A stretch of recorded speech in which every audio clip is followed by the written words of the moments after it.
our music is really selected, and we always sing the songs that are, we call it God glorifying. It's a spirit lifting songs, and not, sabi nila, feet lifting songs. Okay. But of course, we are so thankful to the Lord for giving us another day to worship Him in His church. And of course, we believe that the Lord is always with us, whether the number is small, but according to His word, that even 2 or 3 gather together in His name, the Lord is always in the midst of us. Okay? If Sister Roseby is online, I would like to greet her happy birthday. Okay? I think that is her, I believe that today is her birthday. Okay, happy birthday, Sister Rose. So he is in Dubai, right? Or somewhere in UAE. Okay. Announcement, our 16th year anniversary will be on first Friday of November, okay? So our choir be ready to render songs for the Lord, special songs, of course. And special announcement also, tonight we will have our Lord's Supper, okay? One of the ordinances of the New Testament Church given by the Lord Jesus Christ. One is the baptism, and of course, second is the Lord's Supper. So we make it special. We announced earlier so that the Christian must be ready. This is a closed communion, actually, no? Exclusive for the members, and not just for the members, but but members with a good standing before the Lord. That's why we really give emphasis, and as much as possible, we have to examine ourselves before the Lord, especially regarding our spiritual standing before the Lord. Like we message last Friday concerning our spiritual condition, that we have to examine ourselves if we are really saved or we are in the faith. And of course, there are evidences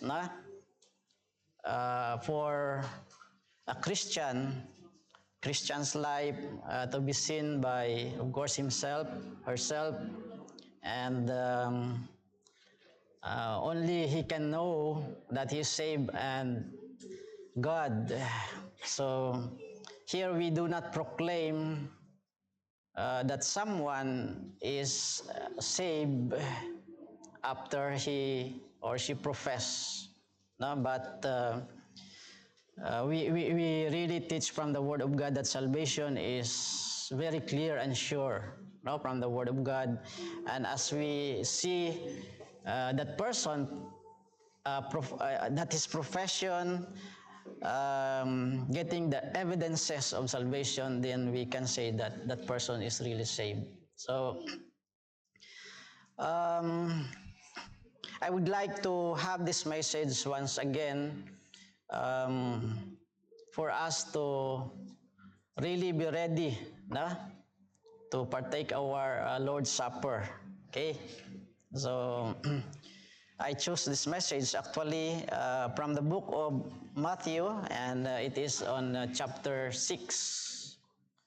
And it is actually one of the elements of the pattern of prayer given by the Lord to His disciples. Okay, Matthew chapter 6. If you have your Bible, please open your Bibles, and we will discuss And I will read for you these 3 verses from verse 12, okay, verse 14, and verse 15.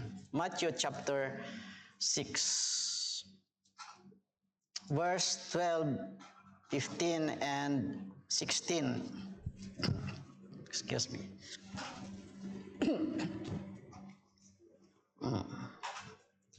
Matthew 6, verse 12.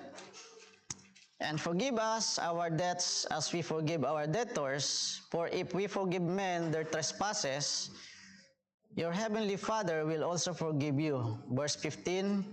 But if you forgive not men their trespasses, neither will your Father forgive your trespasses. When the Lord, of course, taught his disciples the pattern of prayer, he said in verse 9, after this manner, therefore pray ye.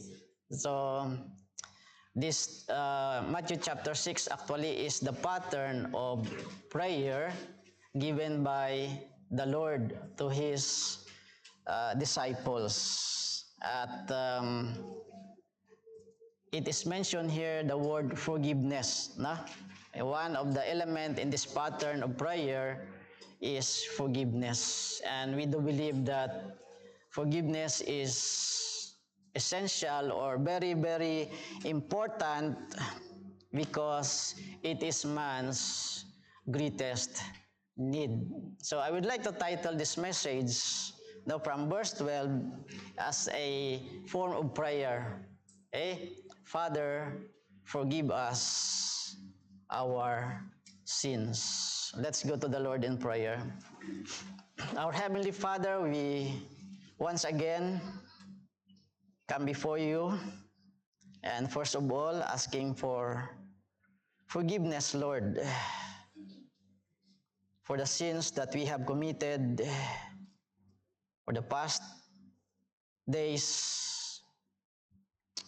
And really, Father, sincerely, we are asking that through your word and your Holy Spirit, please continue to reveal our sinfulness before you. And by your grace, Lord, forgive us the many, many sins that we have committed before you, Lord. Father, I do pray that this message that is so simple, but I do pray that your Holy Spirit will make it sharp and very, very convicting to the hearers, that we may really come before you, repenting of our sins, Panginoon, as your children. And I also do pray for our even members or visitors, Lord, who have not experienced yet the saving grace of your Son, Jesus Christ, that they may really understand what is forgiveness, and of course may experience this forgiveness in their lives. Bless the message, Lord. Please empower me and convict the hearers and even save the sinners, O Lord. In Jesus' name we pray. Amen. Okay. So, it is really essential, if we experience forgiveness in our lives. It gives or brings a relationship with God, a relationship of peace and joy. Because without forgiveness, we can never experience peace and joy in our life. Okay? So, in our message for today, I would like to label, 3 kinds of forgiveness, especially in the passage that we are going to discuss. First, the permanent forgiveness, okay? Secondly, the parental forgiveness, and of course, the personal forgiveness. So first, I would like to discuss the permanent forgiveness. What is it actually? No? When we speak of the permanent forgiveness of God, it is the act or the judicial act of God rendered to a sinner like you and me. Okay? As I mentioned earlier, that this is man's greatest need, because man's greatest problem is the problem of sin. Okay? And we know that we are born with a sinful and corrupt nature. Everyone that is born out of a woman in this world inherited that sinfulness, no, from our foreparents, Adam, and of course Eve. Okay. Man was created morally and pure. When God created Adam and Eve, God created them perfect, no? But we do believe that out of that perfection, man has the capacity to do evil. And they chose to disobey the commandment of the Lord. They ate the forbidden fruit. They fell into sin. And the whole humanity inherited that sinfulness of our poor parents. The sin that Adam made in the Garden of Eden. Okay? So, the whole of our being is affected actually of sin. Okay? The theologians call it the human depravity. And Isaiah describe it that in Isaiah chapter 1 and verse 6, if you have your Bible, you can go to that, and he described it that our whole being from the sole of our feet to the head are corrupted by sin. Okay? We are not partially depraved. We are not absolutely depraved, but the Bible speaks that we are totally depraved. We are corrupt. We are sinful, and David describes it in Psalms chapter 51 that even in the womb of our mothers, we are still in the womb of our mothers, we are already shapen in iniquity. Okay?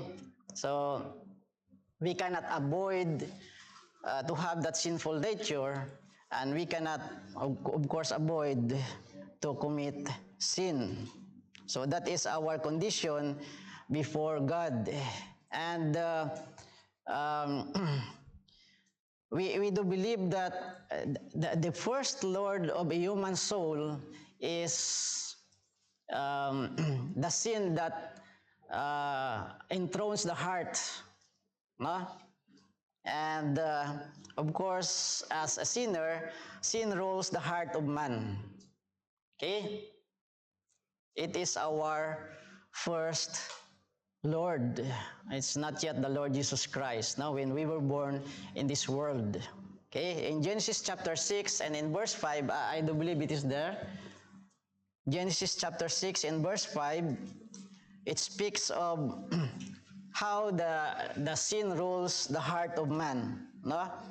And God saw that the wickedness of man was great in the earth, and that every imagination of the thoughts of his heart was only evil continually. Okay? So, during that time, we know how before the Lord judged the world by water, the condition of the society during that time is I do believe, it is the condition that the Spirit of God uh, was not striving with the heart of men, during the time. He removed his restraining force. So that's why the society were already ripe for judgment during the time. And we know that how God judged the world by water. Sin dominates also the mind according to Romans chapter 1 and in verse 21. Okay?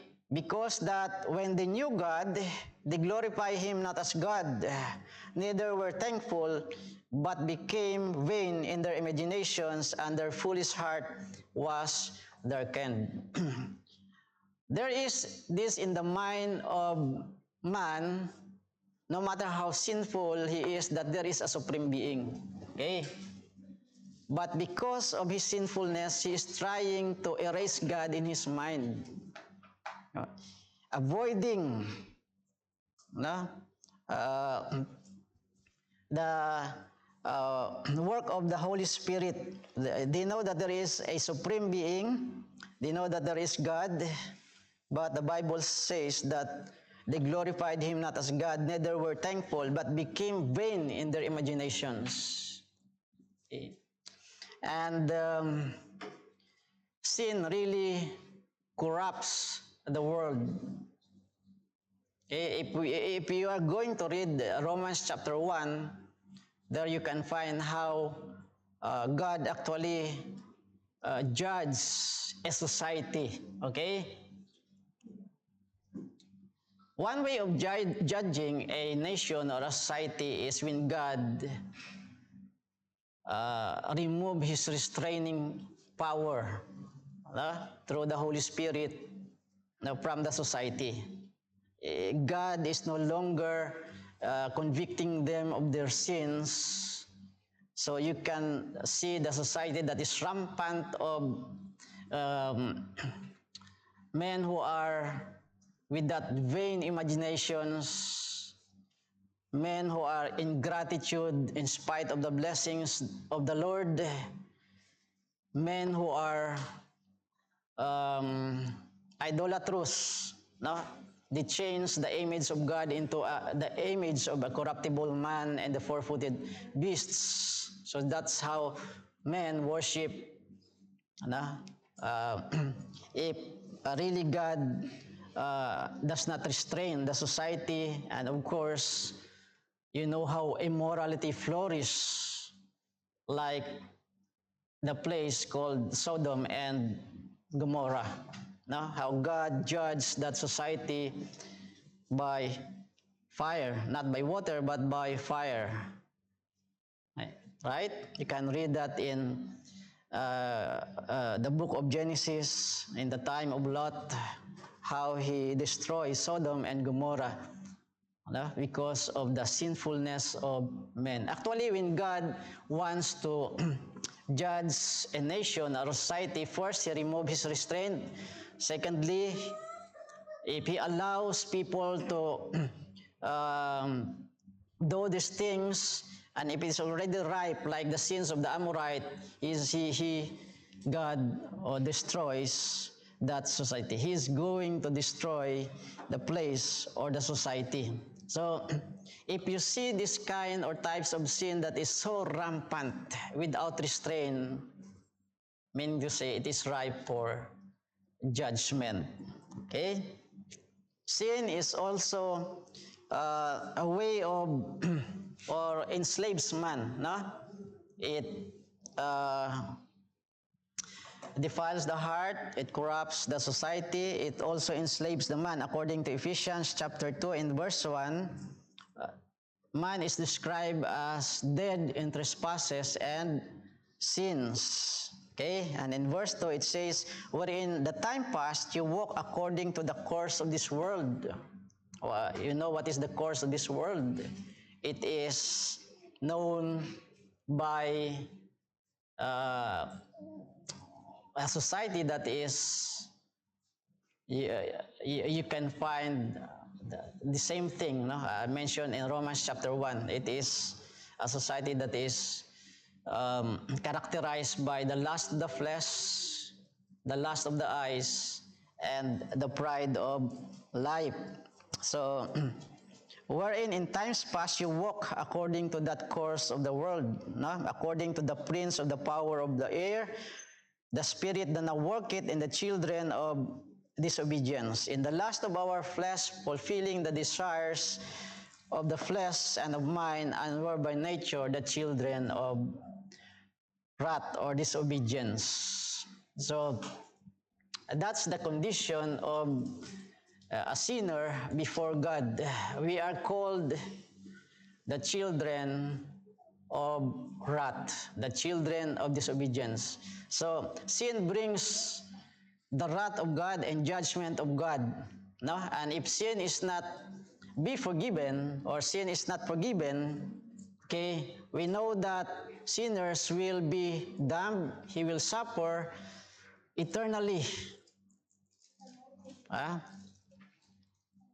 with the full force of God's wrath in the lake of fire, because death or eternal judgment of God is eternal death in the lake of fire. It is the never-ending sufferings day and night, no, of sinners that is thrown in the lake of fire, and there will be no escape if you will already be there. Okay? If the sinner will be judged because his sin is not forgiven, he will suffer the eternal damnation in the lake of fire. For the wages of sin is death.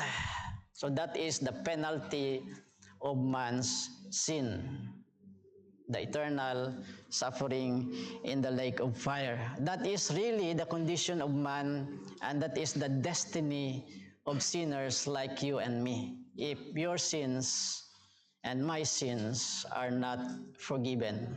So how essential is forgiveness to a man, right?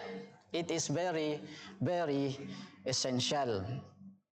And we know that in order to escape that judgment, no, God in His love and in His grace, no, provided an escape through the person of His Son, Jesus Christ.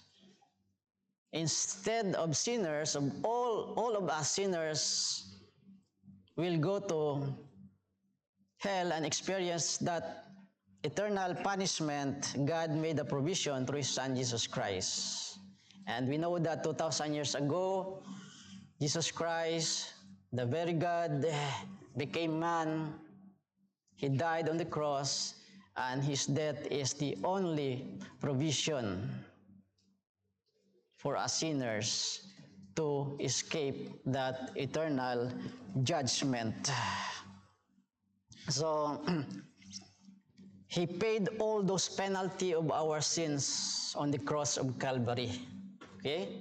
The death of the Lord Jesus Christ is the only payment accepted by the Holy God. Okay? There are man devises different ways, and they have these ideas that they can go to heaven by their own good works, by their own good deeds, by their own ability. No? But according to the Word of God, all those standards given by man are fall short of God's standard. For all have sinned and come short of the glory of God. We need the Savior in the person of the Lord Jesus Christ. We need the death of the Savior in order for our sins to be forgiven. Okay? There is no other way to be get right before God, but only through the death of the Lord Jesus Christ. And of course, we know that The moment a sinner like you and me put his faith or trust the Lord Jesus Christ as personal Savior, no, the Bible says that he is justified. He is pardoned. He is declared righteous before God, and God will no longer judge him in the lake of fire. Okay? So that is the only escape. We need forgiveness.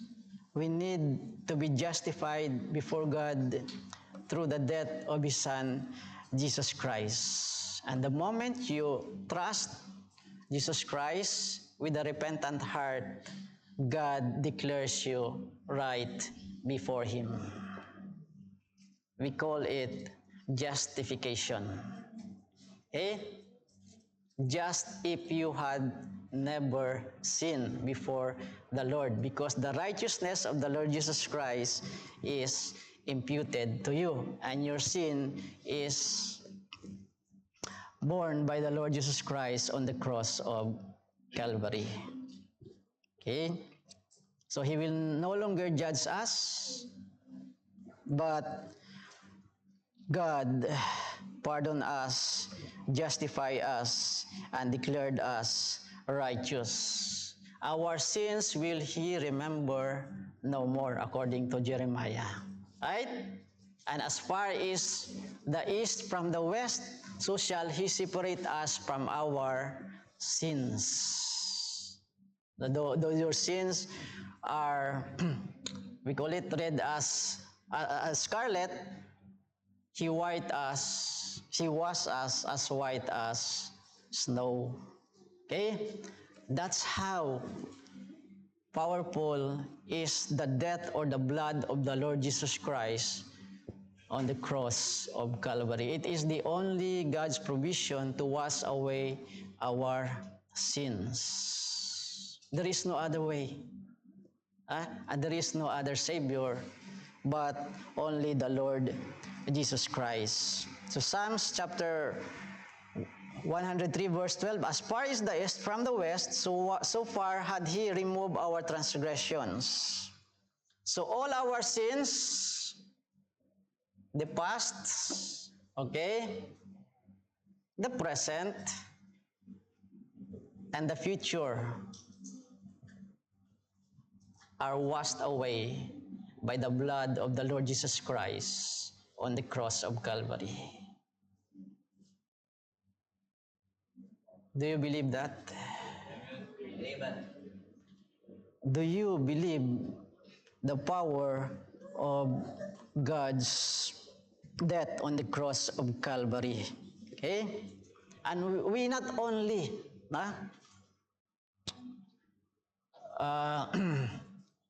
called, or we are not only justified before God, but the good thing there is our sins are forgiven and we become children of God.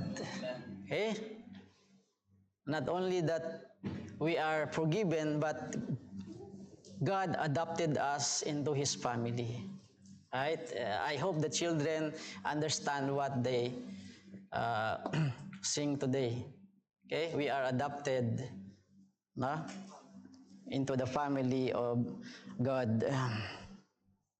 So, I do believe for you, some of you, this permanent forgiveness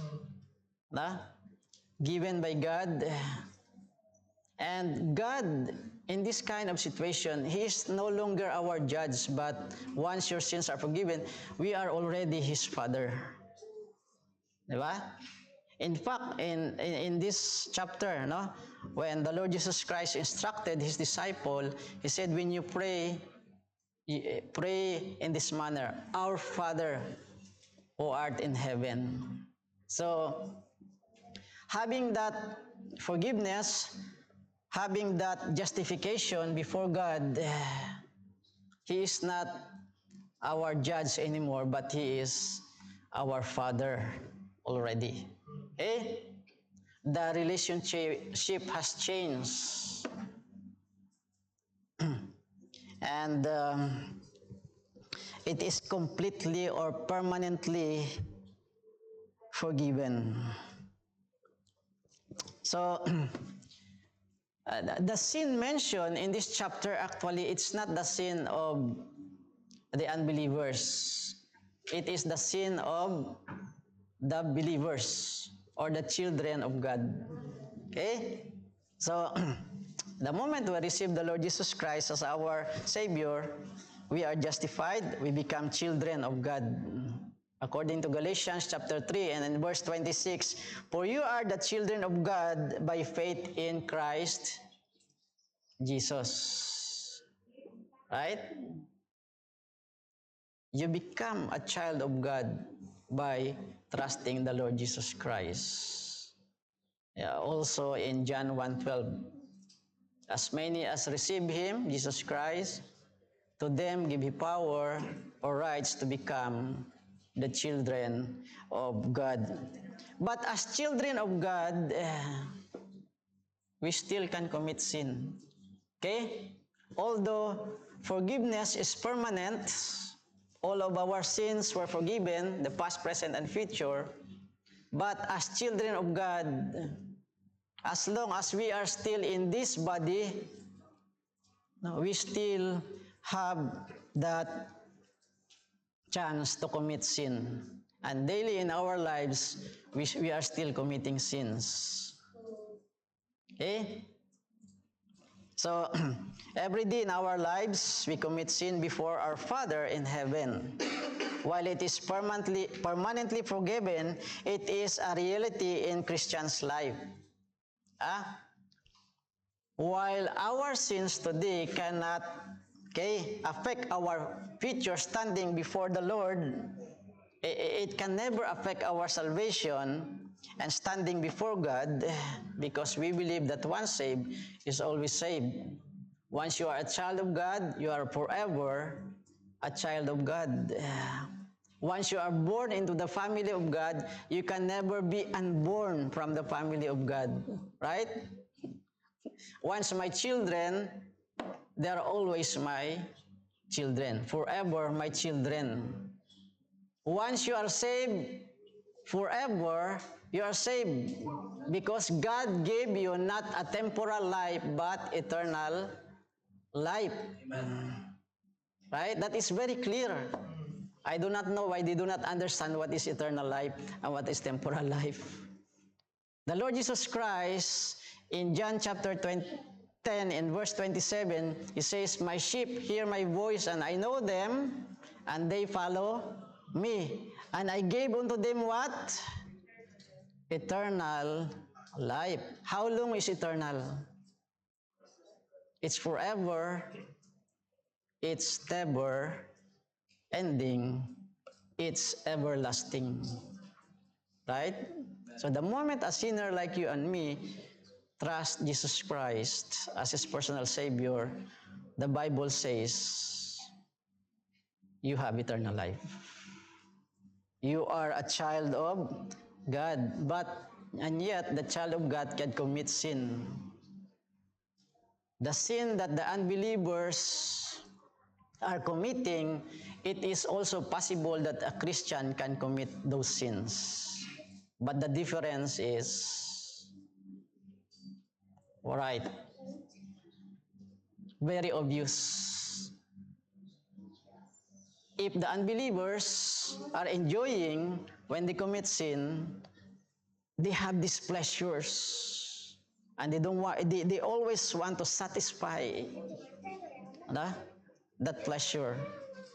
The believers are different. They are not happy anymore when they commit sin. There is no Christian that is rejoicing when he fall into sin. That is the difference. He is grieved, he cried, he confessed, and keep on repenting of the sins that he committed. See the difference? Okay. So here, in Matthew chapter 6, actually in verse 12, the Lord Jesus Christ, if you commit sin, you must ask forgiveness. Right? Because if you do not confess your sin, okay, before the Lord, your relationship, your fellowship will not be restored. You will always be a sorrowful Christian. Okay? That's why a lot of Christians are very, very sorrowful nowadays. Okay? I want to see. Because they are living in sin actually. Although they are struggling, we do believe that if you're a true Christian, as we discussed last Friday, that you will have this war within. That inner struggle that you want to live a holy life, but your flesh wanted to live a godless life. So we are really affected by our sins. Our fellowship with our Father and the joy of salvation is lost. Right? That's what happened also to King David. When he fall into sin of adultery, right? And then he realized for like a year, and then when his senses concerning sin becomes alive, okay? He went to the Lord and asked forgiveness and said, "Restore unto me the joy of thy salvation." Okay? So in order for our sins to be forgiven and our fellowship to be restored, we need to confess our sins. Right? John 1, is it 1:8? 1:9. Okay, 1:8. If we say that we have no sin, we deceive ourselves. And in verse 9, but if we confess our sins, our God is faithful and just to forgive our sins and to cleanse us from all unrighteousness. See? If God is eager to forgive the sins of the unbelievers, He is more eager to forgive the sins of His children, His people. Right? Because He wants that fellowship with His people. So we need forgiveness daily in our lives. That's why the Lord Jesus Christ instructed His disciples, when you pray, pray in this way: Father, forgive us our sins.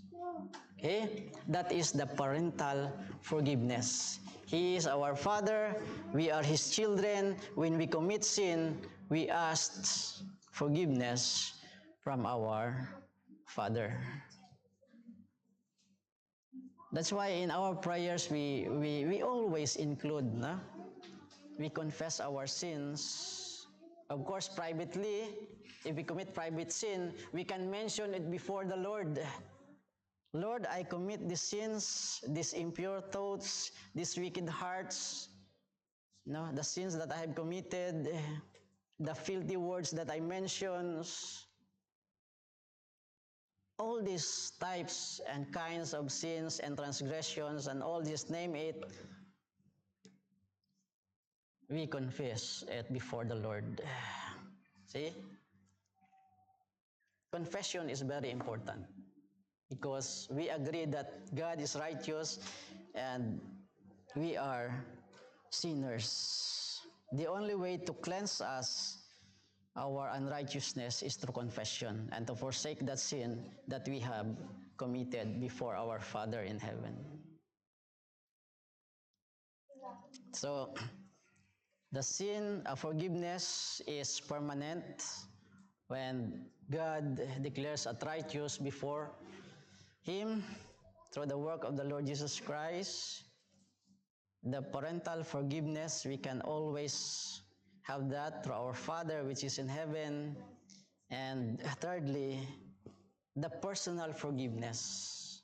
Okay? Why I mention it, personal forgiveness. Okay? This is how we forgive those who sins against us. Okay? In verse 12, Matthew chapter 6 in verse 12, it says here, and forgive us our debts or sins as we forgive our debtors. As we forgive those who sins against us. Now that's how we go to our Father which is in heaven. And in verse 14, for if you forgive men their trespasses or sins, your heavenly Father will also forgive you.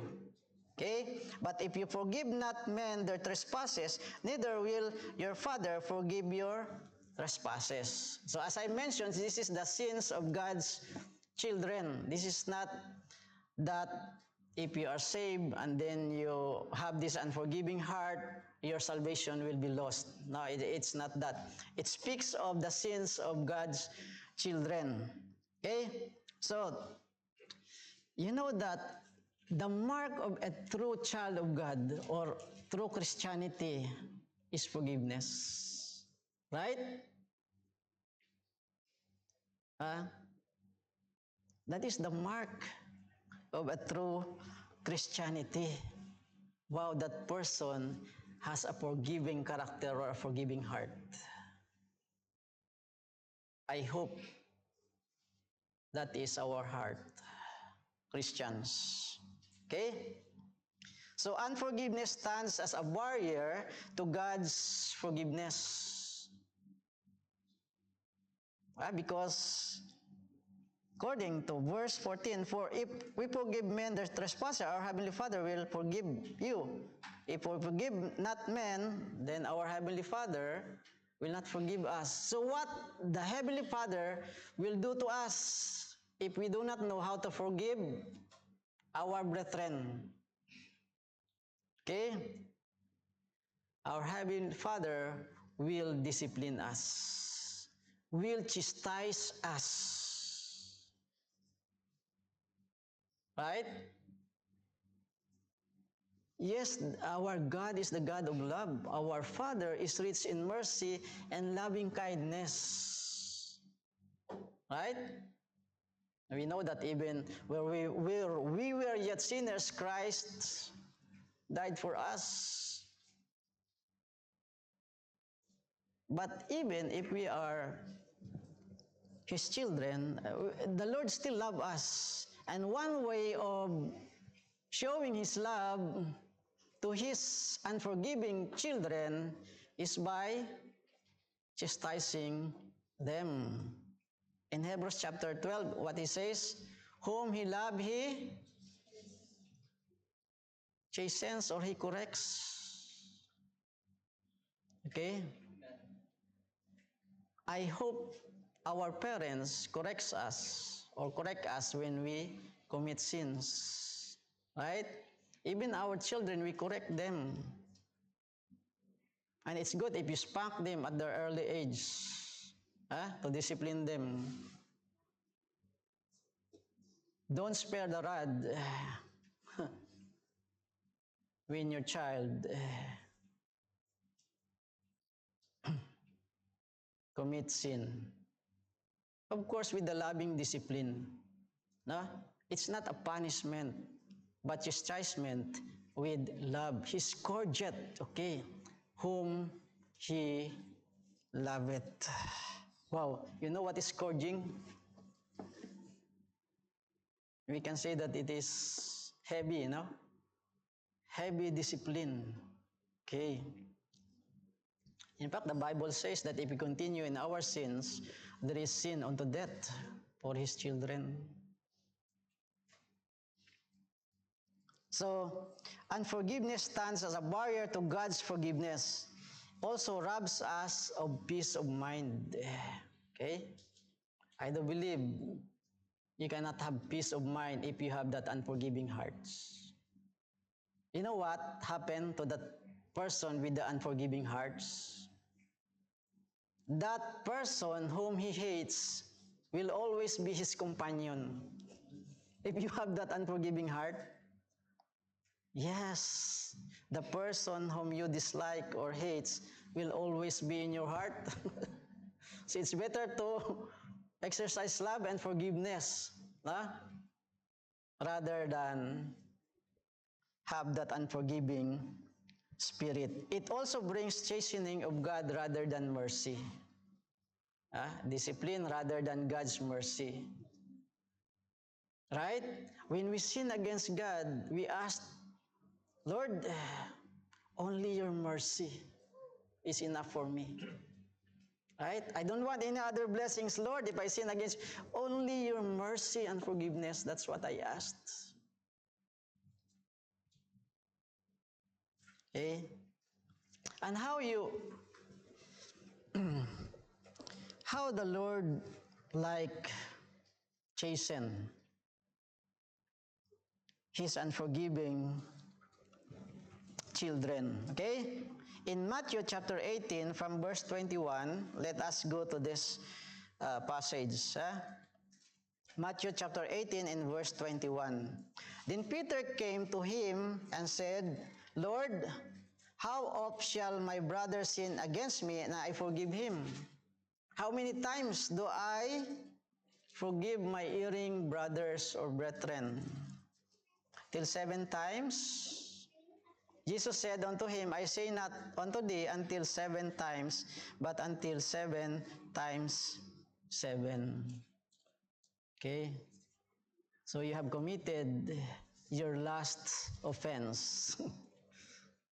7 times 6 already. Okay? Only one offense and you are finished. That's what the Lord Jesus Christ said. No.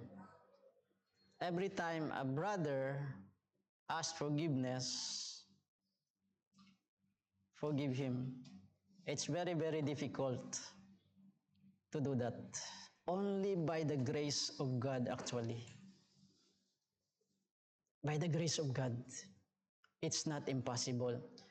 Yes, we experience a lot of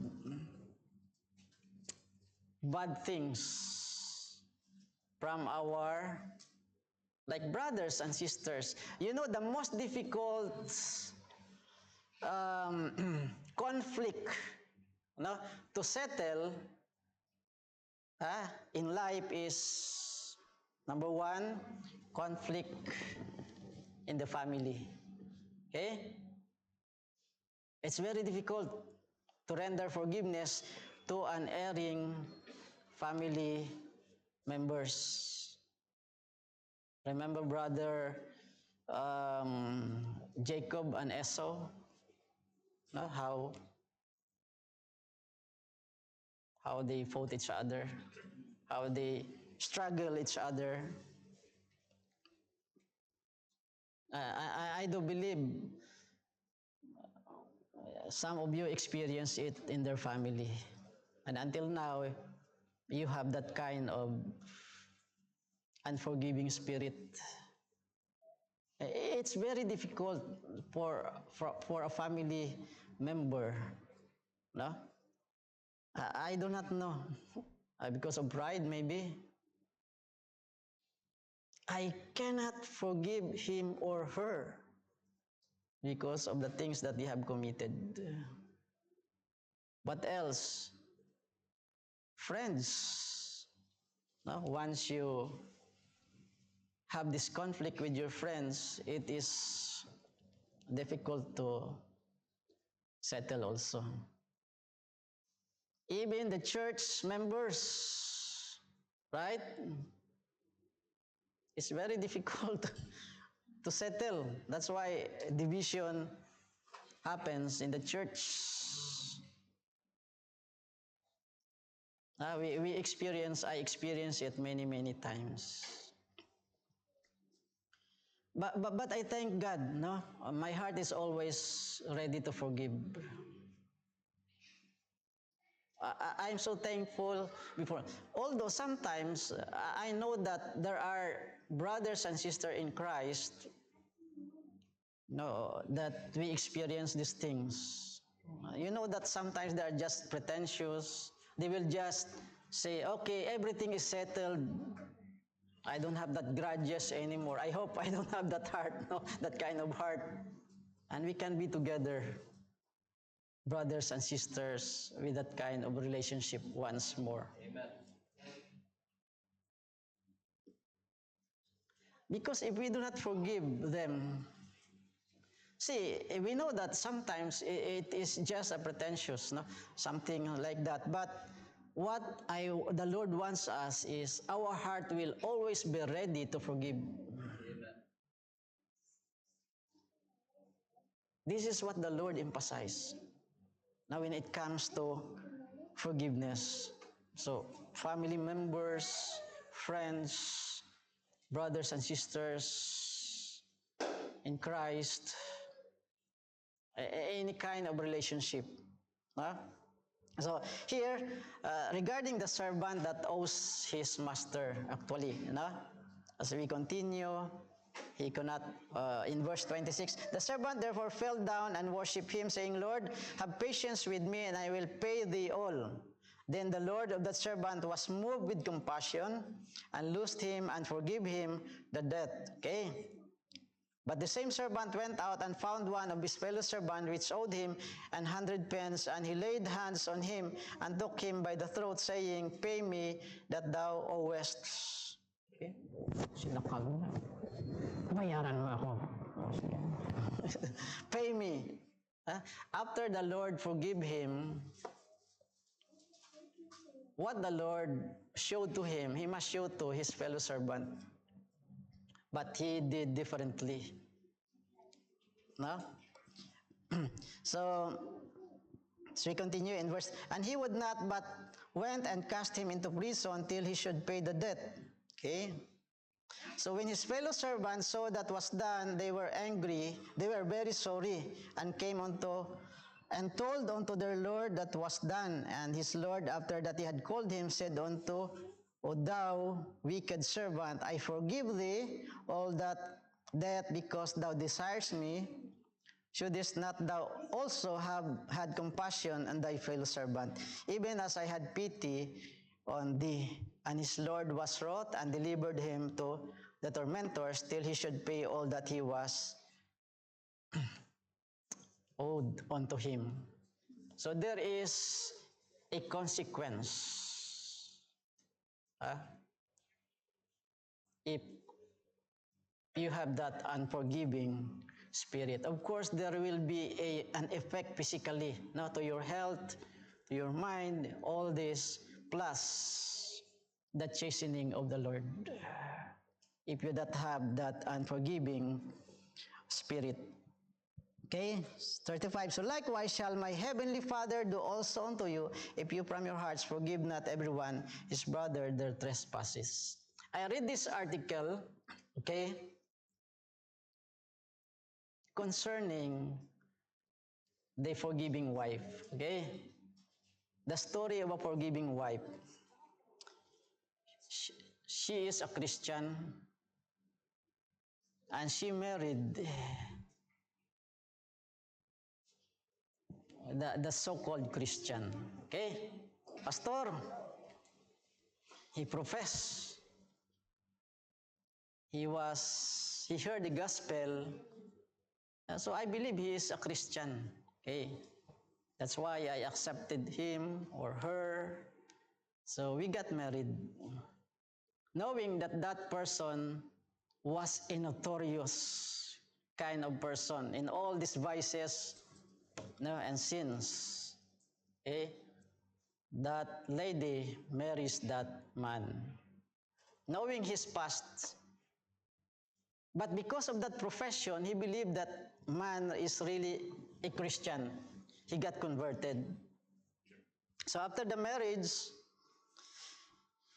the husband confessed to his wife. his past sins. Okay?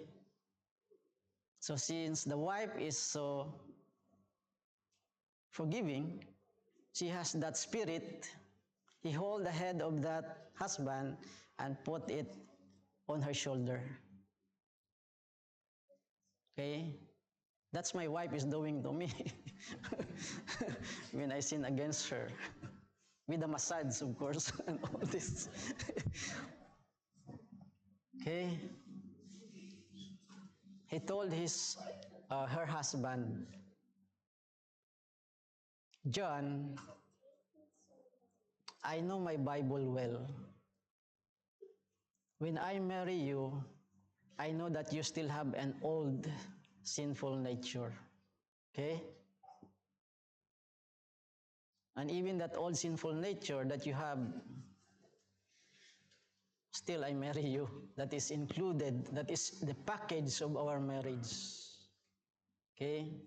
I know that you still can commit sin, the sin that you had practiced before.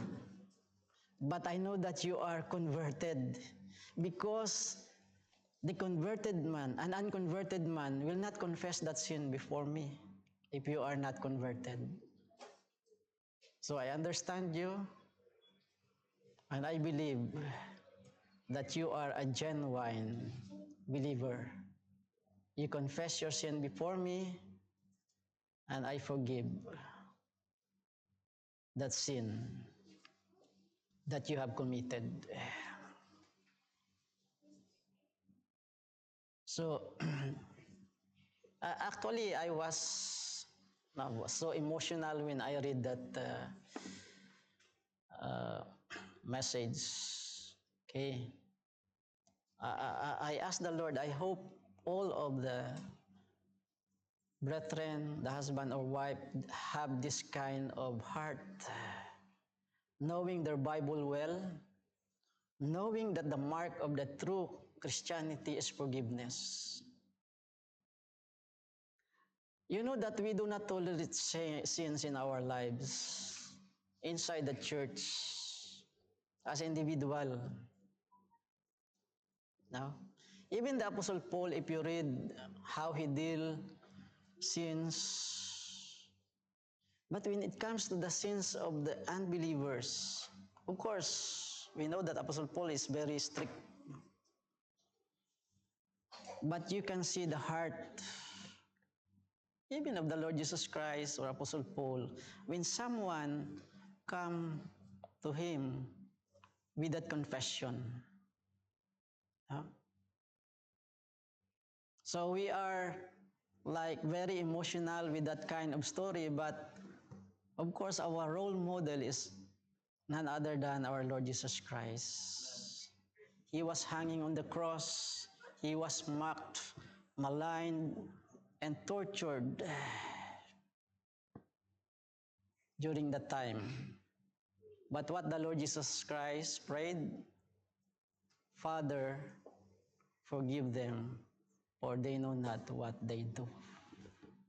Okay?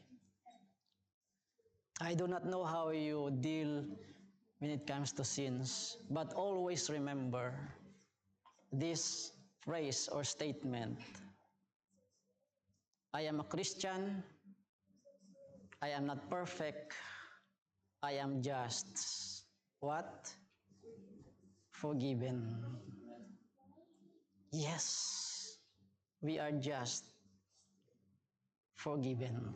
And that is the grace of our Lord Jesus Christ. Although sin in our lives abound, even we are believers, but the grace of God did much more abound. Let's go to the Lord in prayer. Our Heavenly Father, we are so thankful for the message, and I do pray, Lord, to give us that kind of heart that manifests to a real Christian.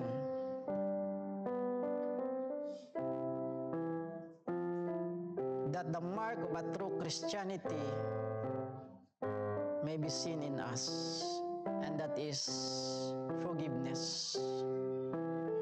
Give us that forgiving heart, how you forgive us, Lord. Thank you so much, Father. Bless the message, bless your people, bless the hearers. In Jesus' name, amen.